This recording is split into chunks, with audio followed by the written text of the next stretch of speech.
A little bit about Tatsuya before we start. He's a senior lecturer at the School of the Environment and deputy director in research at the Center of Biodiversity and Conservation Science at the University of Queensland.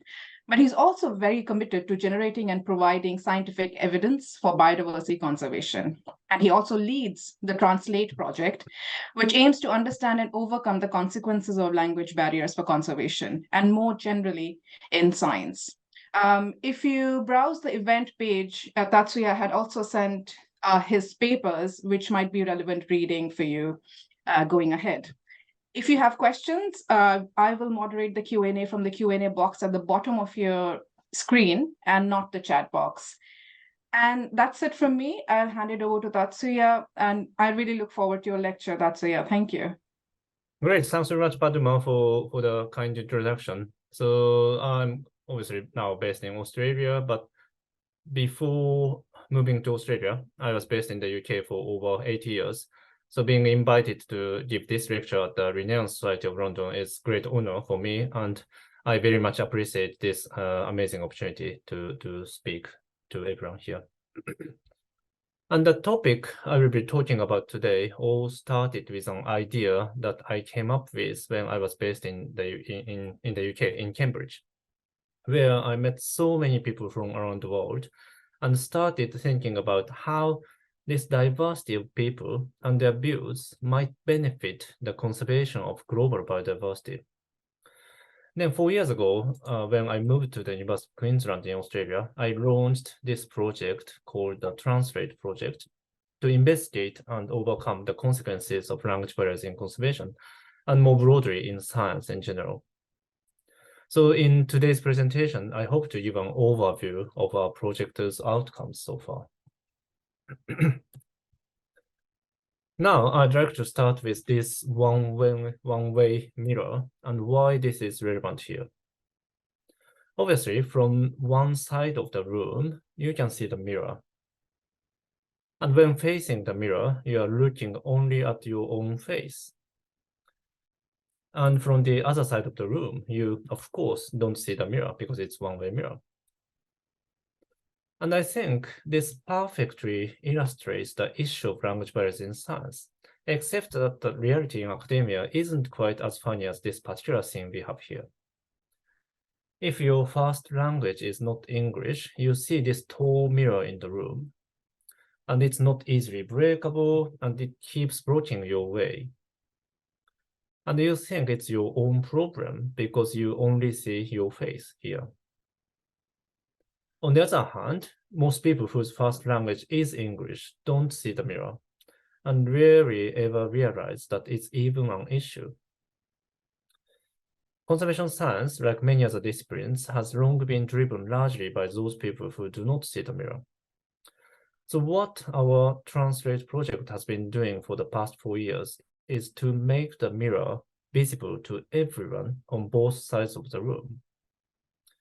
We believe that only then can we reach a consensus about how tall the mirror is, what consequences the mirror has for everyone in the room, and perhaps most importantly, how we can break those mirrors. Okay, so let me start by explaining why language matters in conservation. First, how many languages are there in the world? The answer is about 7,000. There are over 7,000 languages around the world.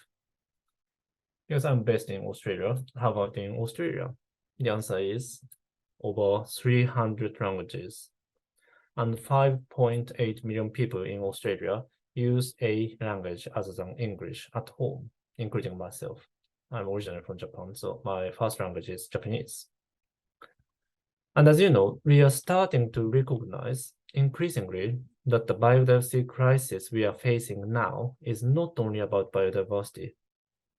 It is about people and biodiversity, because people threaten biodiversity, people conserve biodiversity, and biodiversity has a lot to offer to people. And those people from around the world use 7,000 languages to communicate. So why would we not take languages into account when studying biodiversity and tackling its conservation? To me, it only seems natural and absolutely necessary to consider how having so many languages among us might affect our understanding and conservation of biodiversity. Let's also take a look at those two maps. The map on the left shows the states and territories where English is the first language. The map on the right is the distribution of threatened species. And as you can see, we have two very contrasting maps. The regions where biodiversity is the richest and is threatened the most, and therefore conservation is needed the most, are often regions where English is not widely spoken.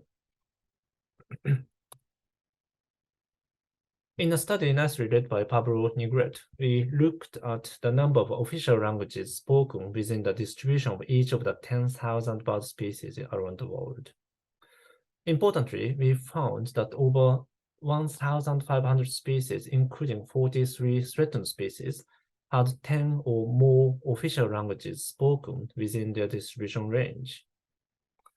As you can see in this figure, some threatened species actually have 20, 30, or even 50 official languages spoken within their distribution range.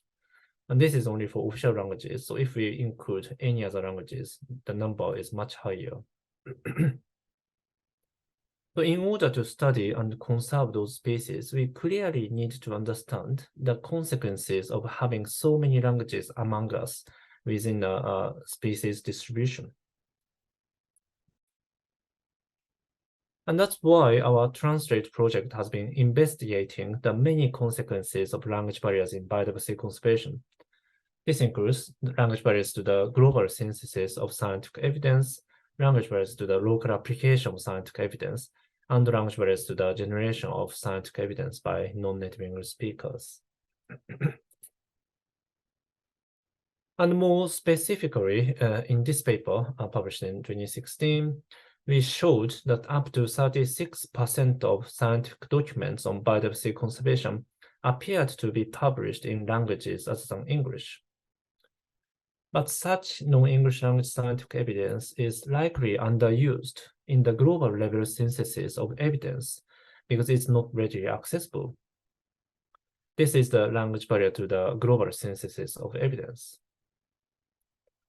And then there's another type of language barriers where scientific evidence available only in English is not effectively used in the local application of scientific evidence, such as local decision-making in countries where English is not widely spoken. And finally, because of the language barrier, non-native English speakers may not be able to fully contribute to the generation of scientific evidence. So this is the language barrier to the generation of scientific evidence. So in this talk, I will introduce some of our works on each type of language barriers in science. So first of all, how is non-English language science used in global evidence synthesis? Here we looked at the proportion of references cited in these 8 international assessments by the IPBES on biodiversity by language. And not surprisingly, English language references dominate in most assessments, with, on average, 96% of the references cited being in English. And this is in clear contrast to the result we saw earlier that 36% of existing conservation literature was actually written in non-English languages. So this indicates that most of the existing non-English language science is not being used in global level evidence synthesis. So next, what are the consequences of ignoring non-English language science? In this paper, we conducted comprehensive searches for non-English language literature on conservation. The conservation evidence database stores English language studies that test the effectiveness of conservation actions identified based on a set of selection criteria. So our project has used the same criteria to identify relevant non-English language studies. And we identified 1,234 non-English language studies that provide evidence on the effectiveness of conservation interventions, compared to 4,212 English language studies at the conservation evidence database. So we can at least say that by ignoring non-English language science, we could be losing access to this amount of scientific evidence. During the searches, we have also identified 466 journals in 19 languages, some of which have been publishing papers since the 19th century. So this result alone also indicates that a non-negligible amount of scientific evidence is still being published in non-English languages too. Many people often assume that such non-English language studies are diminishing as science is becoming increasingly globalized. But in this study led by Sean Chaudhry, we showed that the number of publications on biodiversity conservation has actually been increasing in most languages, especially in Spanish, Portuguese, simplified Chinese, and Russian, and so on. So contrary to a common perception, the importance of non-English language knowledge in conservation is certainly not diminishing. And another problem is that ignoring non-English language science can cause severe biases in our understanding of biodiversity. In the research area of healthcare, it has been shown that more statistically significant results are more likely to be published in English. And this issue is known as language bias in evidence synthesis, and more specifically, language bias in statistical results, meaning that the nature and direction of a study's results can affect what language it is published in. And we found language bias in statistical results in conservation and ecology too. In this paper, we showed that effect size was hugely different between English language studies and Japanese language studies, although all of these studies were used in the same meta-analysis. And in this case, obviously, ignoring non-English language studies would bias the conclusion of meta-analysis. However, a slightly different type of language bias might also exist, especially in ecology and conservation, which is language bias in study characteristics. For example, studies conducted on a local species might be more likely to get published in non-English language journals, as those studies would not be of high interest to international readers. And in our recent work, we showed that language bias in study characteristics does exist, having serious consequences for evidence synthesis. These blue grid cells show the distribution of English language studies testing the effectiveness of conservation interventions stored in the conservation evidence database. And we can see that English language studies are, unsurprisingly, concentrated in certain countries, such as the UK and the US, and so on. And there's a huge gap in the availability of evidence in other parts of the world, including the most biodiverse regions, such as Latin America, Africa, and Asia. And now, when we searched non-English language studies testing the effectiveness of conservation interventions, we found a number of relevant non-English language studies in those regions with little or even no information based on English language studies, such as Latin America, Russia, and East Asia. And those non-English language studies often provide unique evidence on the conservation of threatened species. Such examples include a Spanish language study on endangered Andean mountain cats in northern Patagonia, and a Japanese language study on endangered Blackiston's fish owls. So this clearly indicates that there's a systematic bias in study locations and species between English and non-English language studies. And by ignoring non-English language studies, we could lose important scientific evidence for those areas and species with little or even no English language scientific evidence. Okay, so let's now move on to language barriers to the local application of scientific knowledge. First of all, how is evidence made available in different languages used in local decision-making?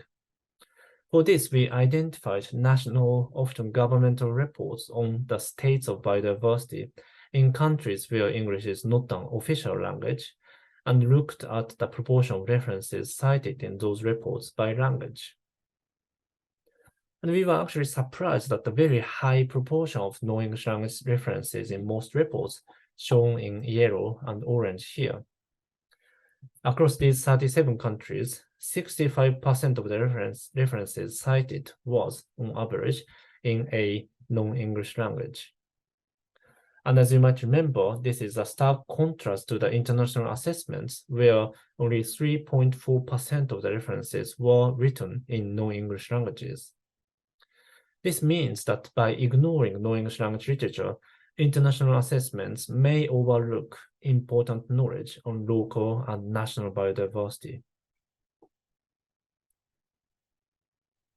And this high proportion of non-English language references in National Biodiversity Report is partly due to report authors recognizing the importance of non-English language scientific evidence.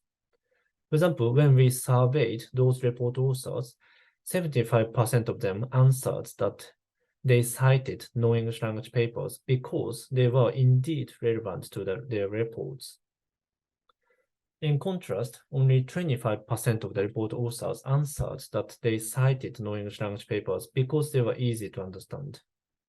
So this clearly indicates that in those countries where English is not an official language, non-English language literature is being used because they indeed provide relevant evidence, and not only because they are just easier to understand. And we also asked those report authors how English language barriers might have impeded the use of English language literature in their reports. And a quarter of the report authors answered that they struggled with understanding English language literature when writing their reports. So this indicates that language barriers indeed pose a serious barrier to the uptake of scientific evidence that is available only in English as well. Okay, so lastly, let me also touch on language barriers to the generation of scientific evidence by non-native English speakers. Because now, science is conducted largely in English, especially at the international level, non-native English speakers can face multiple barriers when conducting different types of scientific activities in English, such as paper reading, paper writing, paper publication, and research dissemination. So in our latest study, we tried to quantify those barriers for non-native English speakers by comparing the amount of effort needed to conduct different scientific activities in English between non-native and native English speakers. For this, we surveyed 908 environmental scientists from 8 countries, and we selected these 8 countries based on their English proficiency and income levels, so that we can compare results between researchers of different linguistic and economic backgrounds. And what we found was, I would say, striking. When comparing native and non-native English speakers with only one publication, so it's essentially early career researchers, our survey shows that non-native English speakers need 91% more time to read each paper in English. So this means their hurdle is twice as high as that of native English speakers. Then they also need 51% more time to write each paper in English. And before they can submit, they still need to ask someone to proofread their English for most of their papers. Even then, their papers are more likely to get rejected simply due to their English writing. And that frequency is 2.6 times higher in non-native English speakers than native English speakers. There's also a huge difference in the frequency of language-related paper revision. Non-native English speakers are requested to revise their papers 12 times more often than native English speakers. And when preparing an oral presentation, they also need 94% more time than native English speakers. And what's more, 30% of them often decide not to attend an international conference, and half of them decide not to give an oral presentation simply due to English language barriers. And it's not the end of the race. As long as you are in a research career, you will face these barriers every time you do any of these scientific activities. So it's crystal clear that these disadvantages can impede the participation and career development of non-native English speakers in science, seriously impeding their contribution to the generation of scientific evidence globally. So now that we hopefully all know language barriers can have serious consequences for conservation and science, the question is how we can solve those problems. I would say it's not easy at all, and we definitely need a concerted effort at every level, from individuals to institutions and societies. And in this article, we compiled 10 simple tips for overcoming different types of language barriers in science. I won't go into the detail of each point today, but let me show you a few examples. First, disseminate research in multiple languages. Some academic journals now encourage their authors to provide abstracts in non-English languages and also write a blog post on their papers in other relevant languages. This is a recent example from the project I'm involved in, where we provided abstract and other materials in 7 languages. And it seems that providing non-English language abstract does help decision makers. In our survey with authors of national biodiversity reports, almost half of the report authors reported that having non-English language titles and abstracts would help them search and understand English language literature.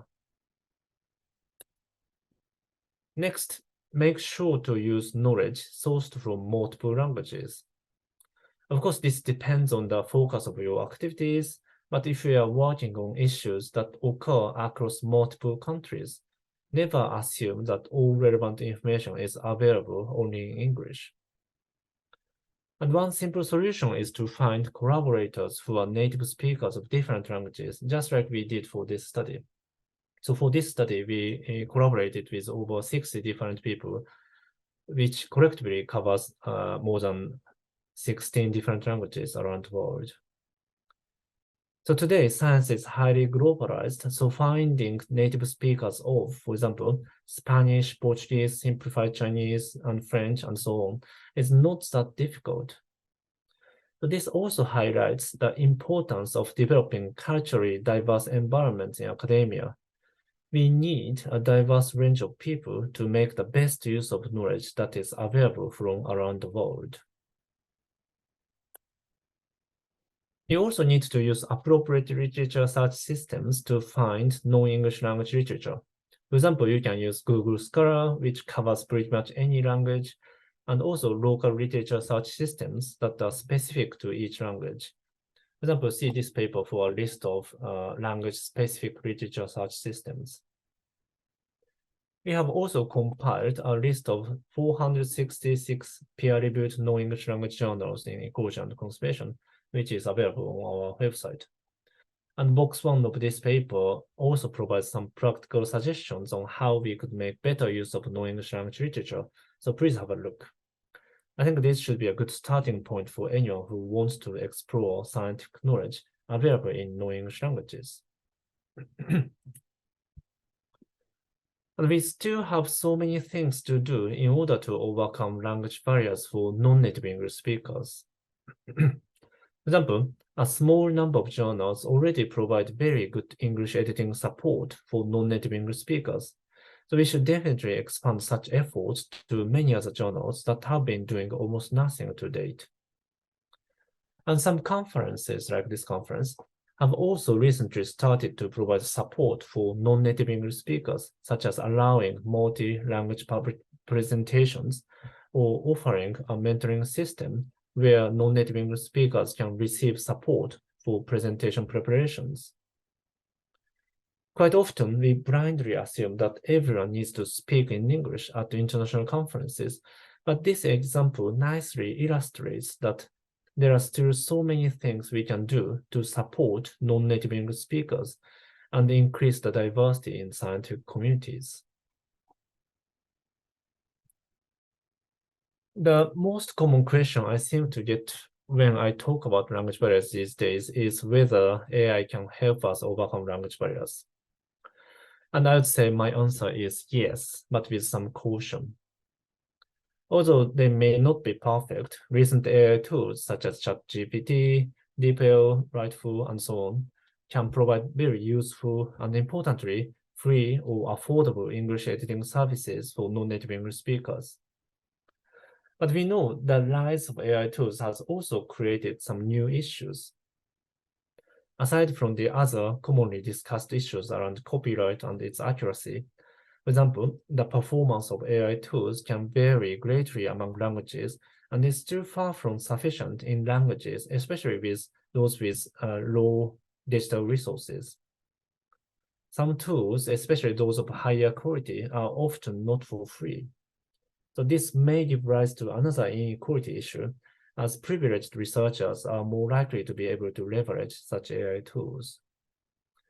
I know that in that sense, I know that some societies, including the British Ecological Society, have recently integrated such AI tools into their submission systems so that any authors who are submitting papers can use them for free. So I believe this is an important step forward for the increased use of AI tools to overcome language barriers in science. And related to this, in January this year, the journal Science declared that they will ban the use of text generated by ChatGPT or any other similar AI tools. Obviously, this resulted from the concern that some people might use ChatGPT when writing their papers. This is kind of understandable and is becoming a huge issue in other sectors as well. However, as I said, AI tools can provide very useful and importantly, often free or affordable English editing services for non-native English speakers. And this is particularly important in terms of achieving equity in science because, as our recent work showed, researchers from lower income countries can't afford to use paid English editing services and are therefore disproportionately disadvantaged by this policy update by science. So clearly, science's updated policies reflect a biased native English speakers-oriented views of the use of AI tools in scientific writing. So we immediately wrote a letter to Science led by Violeta Verdejo Espinola, explaining how those AI tools could help to achieve better equity in science by reducing language barriers. And the good news is that in response to our letter, the journal has announced that they do recognize potentially acceptable use of AI tools and may consider adjusting the updated policies in the future. We still need more voices to change this kind of policies, but this example clearly shows that many journals still don't provide genuine support to non-native English speakers, and we need a concerted effort to change this situation. Okay, so that basically concludes my talk today. And lastly, I'd like to thank all the collaborators, over 100 collaborators of our Translate project for the truly huge contribution. I only speak Japanese and a bit of English, so our work would literally be impossible without their help. So we are still working on many other exciting research and solutions, so please do visit our website here, translatesciences.com. And if you're interested, contact us anytime. Let's work together to solve this important challenge in conservation and science. Thanks very much for listening. Thank you. Thanks a lot, Tatsuya. That was really amazing. And once again, I'm really glad that I invited you to give this lecture. It's really important that if we have multicultural groups at university, that should percolate down into action as well, which actually brings me, if I can ask a question, and everybody, if you have questions for Tatsuya, please use the next few minutes to put them in the Q&A box. In fact, I was going to ask you about AI before you got to, I had noted down, ask Tatsuya about AI before you got to your last few slides. I'm from India, and it's a peculiar example because the official language of the government is English, but we have 22 official languages and 100 dialects. So I was wondering if that, the lack of access of possibly what you would call the lowest level or the most granular level of conservation evidence, did you work with researchers in India on the problems of, getting the evidence into official languages? So yeah, we have actually not worked with people from India, as far as I remember. Because India, as you said, India is a kind of special example here. You know, there are just so many official languages, and people speak different languages, but people can understand each other.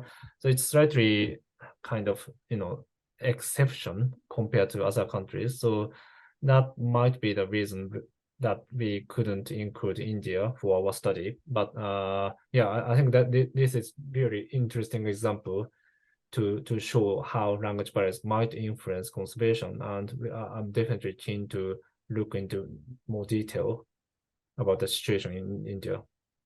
In fact, there is a language barrier in my marriage as well. I'm from North India. My husband is from South India, and we speak in Okay, English. yeah, So, yeah, yeah. okay. That's I interesting. if you look at the Q&A box, there are lots of people thanking you for your talk. I had one question: is if we take conservation evidence one step forward into funding, which often comes from English-speaking countries to non-English speaking countries, is there a tendency to only take into account English evidence when they consider funding and aid, especially in terms of conservation? Because that would be another impact as well. Yeah, that's interesting point. That's really interesting point, and I would say probably yes. I'm not super familiar with funding situations, but normally, you know, any international level initiatives like, you know, journals, conferences, you know, international assessments largely ignore non-English language evidence. I'm sure funding bodies are the same position, so I don't think they quite often value the importance of non-English language scientific evidence. I think that is something we need to change. Yeah, because it would be, I assume that it would be same as paper submission and rejection and the number of hurdles that non-English speakers face in that ecosystem. And okay, so apart from, oh, there is one question from Helen. She asked, I suppose grant proposals possibly also have a bias because they're in English? Yeah, definitely. Yeah, definitely. Yeah. So grant proposal, the assessment of grant proposal on and any other, you know, application, like application for fellowships, application for jobs, that kind of things is definitely biased based on the language barriers, I believe.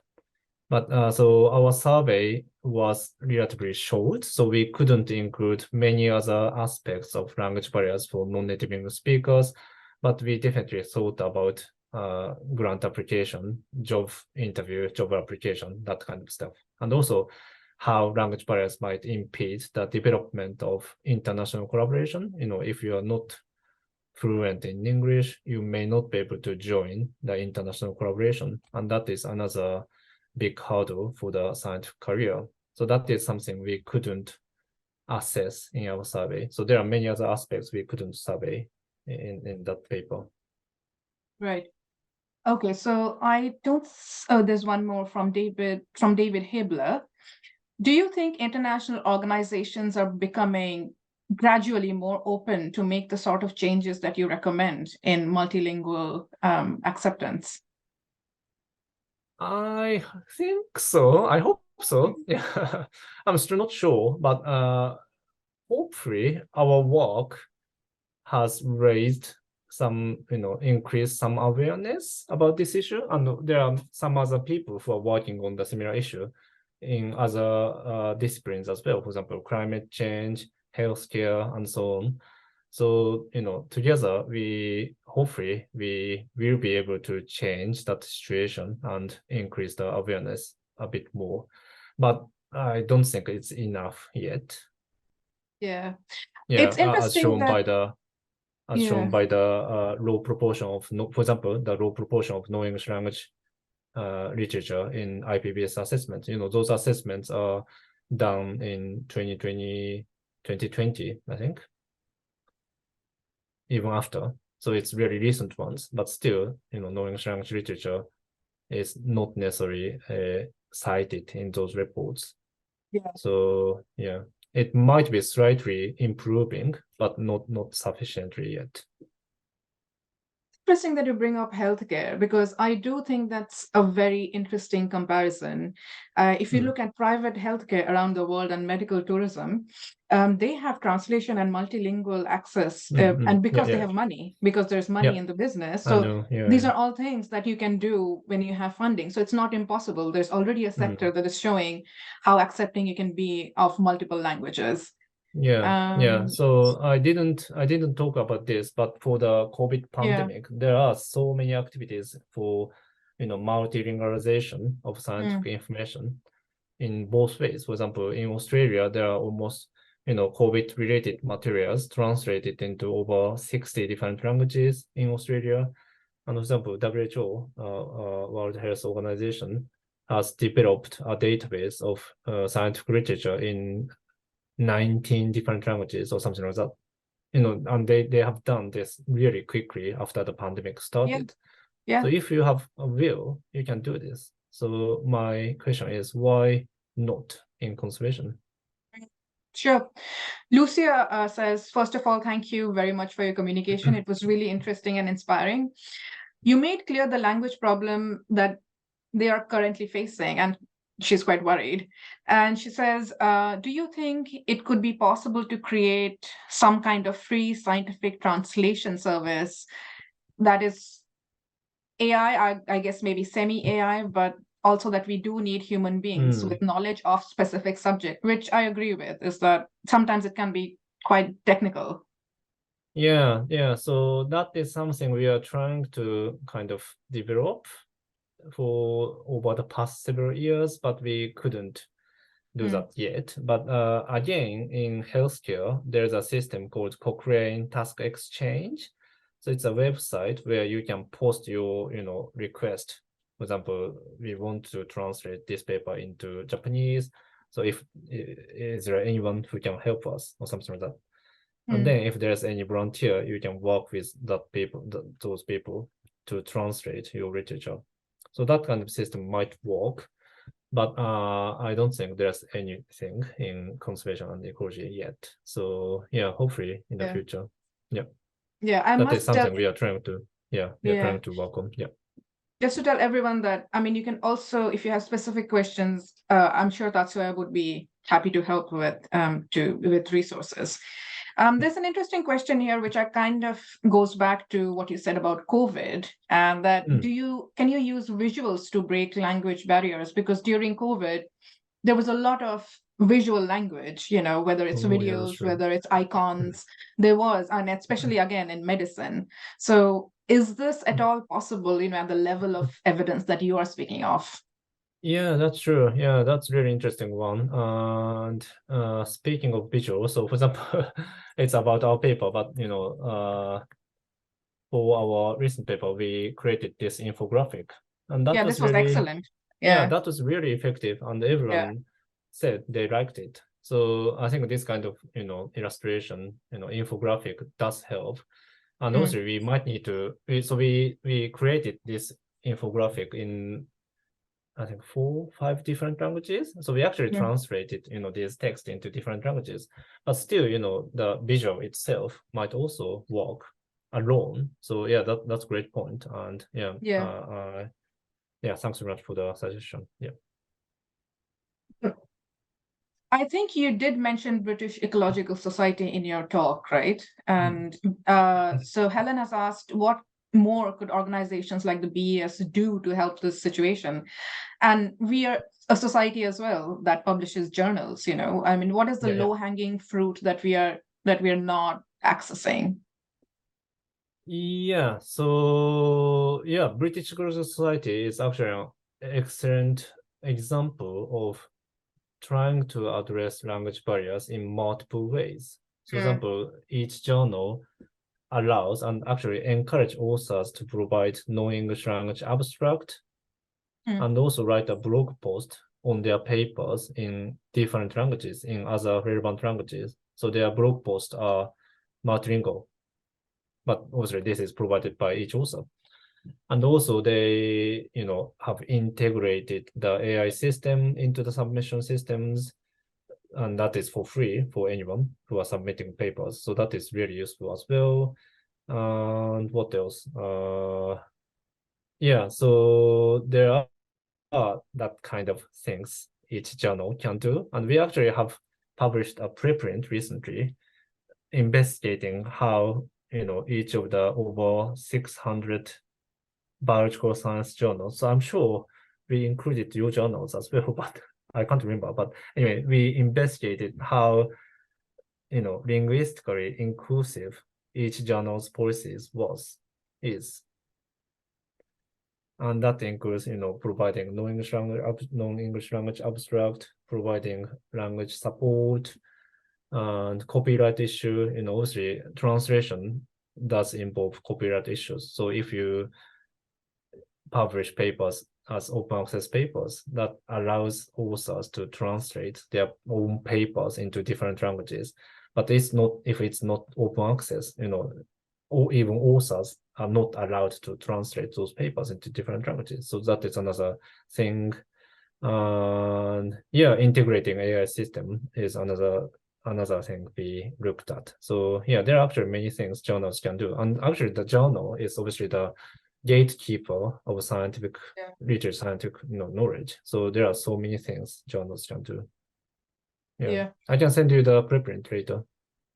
Yeah, that would be great. And also, I mean, people have asked about, tips or strategies to help native English speakers begin to access. If I can share other resource materials, I'm happy to, send that to our attendees as well.